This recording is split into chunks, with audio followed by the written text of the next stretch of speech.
We're some 1,500 miles from New Orleans, the Crescent City, and from the upper regions of the Mississippi to the Delta. It's good to meet you here at the Dakota Bar and Grill, Adonis Rose, and you bring not only the spirit of New Orleans but all of jazz right here. Yeah, it's good to be here. I always have a good time when I'm in Minnesota.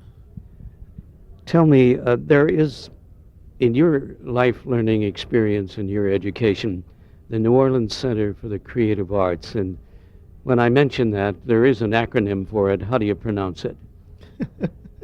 I don't know. NOCCA, I guess. Yeah, NOCCA. What do you think about when you think of the New Orleans Center? I just think about just enjoying myself. I mean, it was the first place that I really learned how to play jazz music. So, I mean, I hold a lot of memories, from being back there. My experiences. It's just when I think about NOCCA, I just think of just everything about what I know. Well, first of all, for students listening in, they should know the ritual of attending NOCCA. And what did you have to go through to get admitted to the curriculum and the experience? I had to go through an audition, and I guess it took a few hours just to go through the audition, just play different jazz rhythms and just talk about some music, basic things like that. You pretty much had to know how to play at some level before you could get in. And I mean, the staff over there is just great, and they help you through everything, and they're really patient. And the audition, it goes pretty well. Some people don't get accepted because they're not on a certain level, but that's pretty much the way it works. There are standards. Right. Oh, yeah, there's definitely standards. Criteria. Right.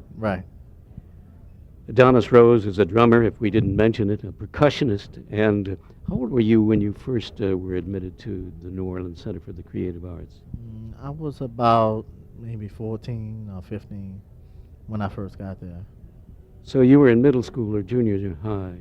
Right. Well, I was just getting to high school. I was just getting to high school. My sophomore year is when I started at NOCCA. Now, music being the major center of your curriculum there, what were some of your other subjects that you were interested in?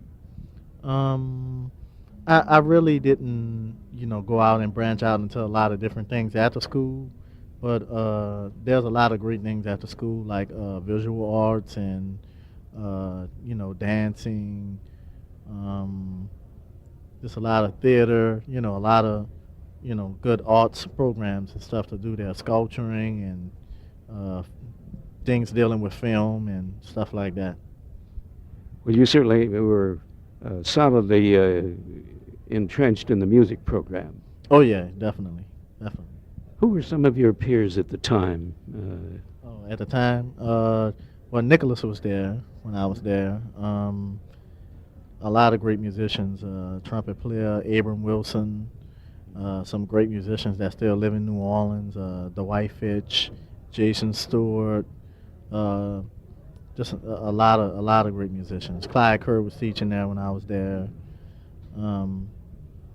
Just a lot of Kenyatta Beasley, Jason Marcellus came when I was leaving. Young trumpet player Irvin Mayfield, Charles Taylor, a great alto saxophone player. A lot of great musicians were there when I was there.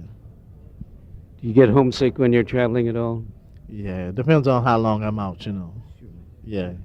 Well, for the most part, I'm used to it. Used to being out on the road at this point in time. Well, as you work with Nicholas Payton, who was, just sort of closely connected with you from the beginning of your career, here you are, spreading the word that is sort of wide span in terms of the tradition of jazz to the contemporary. What, as you're out there performing and traveling now and assimilating this national and international scene, do you see in the way of jazz development with audience, jazz development among you as musicians, and how you want to communicate with that audience? I hope I'm making myself clear. I kind of can see what you're saying. Um, I mean, it just depends on. I mean, when we get up there every night, we just try to, communicate. It's not just entertaining, to entertain. I mean, that's a part of what we do, but we try to reach people in whatever way we can, because different people can relate to different aspects of the music. I don't know if I'm really answering your question, but I mean, we just try to put our whole spirit, heart and spirit into what we do, and whatever comes out, whatever it turns into, however the crowd perceives, whatever it, you know what I'm saying? However it comes out is what it is. Indeed, an honest statement there. Thank you very much, Adonis Rose. Here we are in a legendary section called Bandana Square in St. Paul, Minnesota. This is where the Great Northern trains used to get repaired. And if you think about Daybreak Express and Duke Ellington, the Daybreak Express roared through here to the West Coast, and that is somewhat the tie to the music here that you bring from New Orleans, and thanks so much for taking time. All right, thank you.